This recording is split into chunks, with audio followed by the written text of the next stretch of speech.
This is the last show in a series of 3, which is a collaboration of 3 institutions, one in Zurich, Haus Konstruktiv, a museum in Zurich. The second step was in Southampton at the Art Gallery. And number 3 is here at the new Art Gallery in Walsall. The collaboration is intended to be, of course, cooperative, but we're having 3 different shows with mainly material of the last 20 years of my production. What you see here in Gallery 1 is mainly a series which is called Concetto. Obviously, this work is based on Lucio Fontana's work, which is called Concetto Spaziale. In my case, these pieces are executed with firearms, what makes a major difference. Like for me, it's the working title is in a way Fontana for the slums. And what you see here is a combination of pure beauty with all these shining materials and brutality. The installation here in this specific space is intended to create a strong impact. So we have lots of stuff on the wall, what you called in the 19th century salon hanging, or in German you say Petersburger hanging. We're going to add the sculptures a little later. So this is not pure panels on the wall. It's a mix of panels plus sculptures, and it will create, I guess so, a nice installation. One of the major pieces that will be added to this room here is called Luxury Avatar, which is the last step in a series, in a concept which created 3 pieces so far. It is sculpture based on tax deductions. I'm strongly interested in economical problems, and taxes are a major economical problem for each individual. So what I did here is, every end of the year I get my income calculated, and my tax lawyer tells me how much money I still have to pay, I still have to spend not to pay taxes. And what I do is I buy luxury material which comes from daily life but is used as sculptural material for the luxury avatar.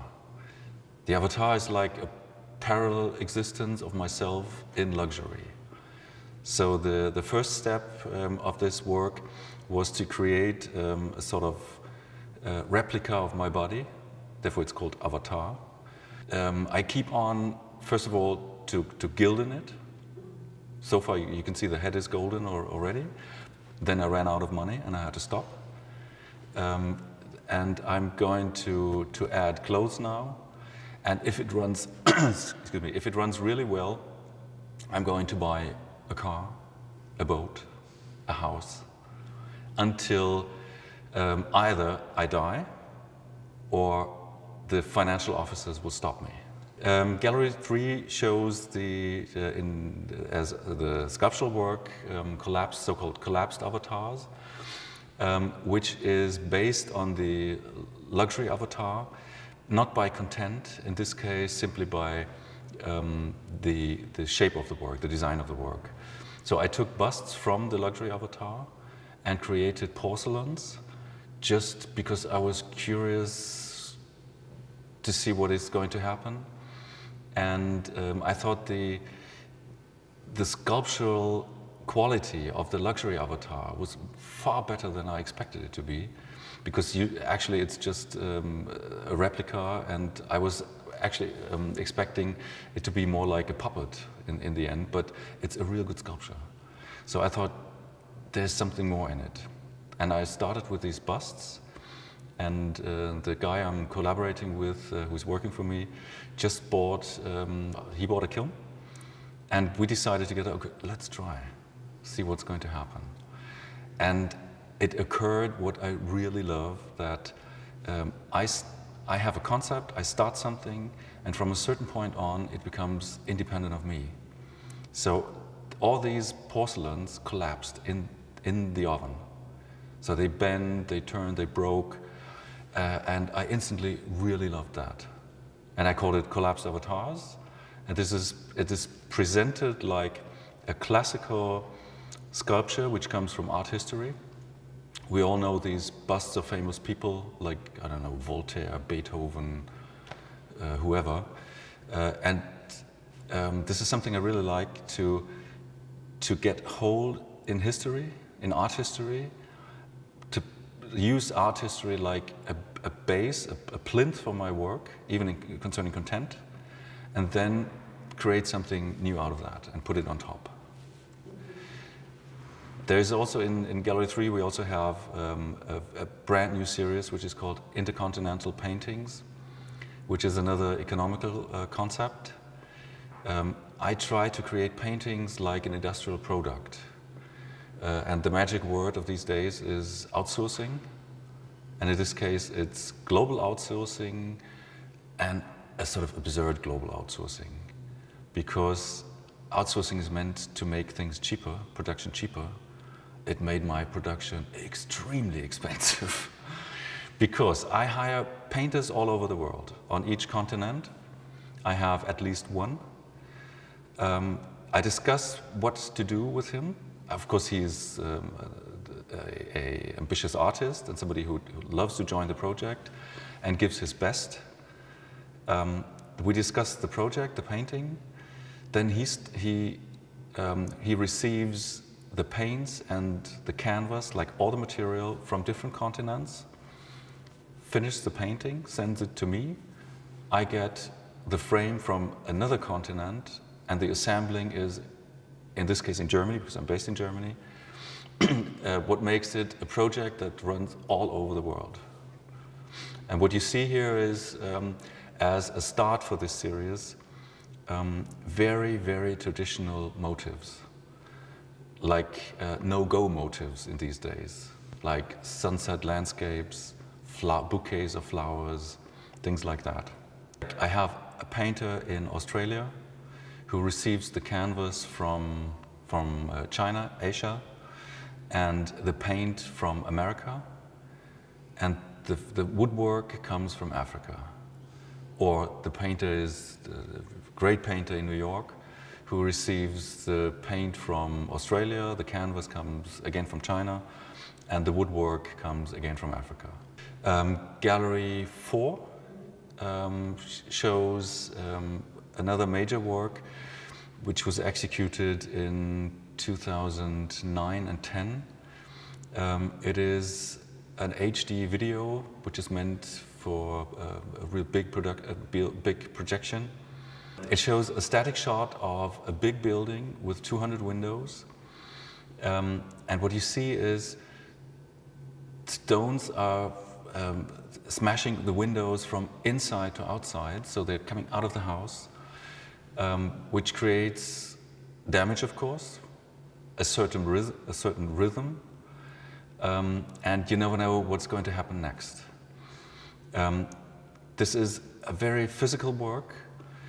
It doesn't have this kind of backstory like a lot of my other works have, but it's really catching. So in this exhibition here in Walsall, 3 galleries are quite installative, what means I'm trying to create spaces with a certain character. Gallery 2 is, of course, an installation too, but it's more meant to be like a think tank. So we have smaller work in there, more intimate work, what doesn't mean that it's less important work. When you look at the dates of production, which is always told on the caption card, you can see that a lot of these works took years and years to be finished. And sometimes the result is a tiny little thing, for example, like a diamond. So what you get to see is a plinth with black velvet on it. It's displayed like a piece of jewelry in a way. And the actual artwork is a tiny diamond, but it is made from, for example, a human leg. what makes it quite a spectacular story. And I'm using this kind of spectacle background not because I'm trying to get into the papers or something, but it catches the audience and it changes a work dramatically. Like when you see a diamond, even if it's a synthetic diamond, it looks nice, but what about it, right? Where's the artwork? But when you know where it comes from and what it's made of, it's a dramatic change, and the audience, the viewer, like in a way finishes the artwork. This is a thing that was invented in the 20th century. I mean, the big Marcel Duchamp is like the creator of the story. The audience is a tool for the artist, not in a manipulating way. I mean, I'm not trying to make something with somebody that he doesn't want to, right? But every artwork is finished by the audience, by looking at it, understanding it, and like putting the puzzle pieces together. The earliest piece in a series in this exhibition is a series of drawings, which is called eye drawings. That was executed in the early 1990s. What I did here is I did drawings without using my hands. I found a technology which made it possible for me to do drawings with my eyes directly. It is a so-called eye tracker, which records the movement of the eyes. And with a simple, small computer program, I could transfer this data into a sort of lining system.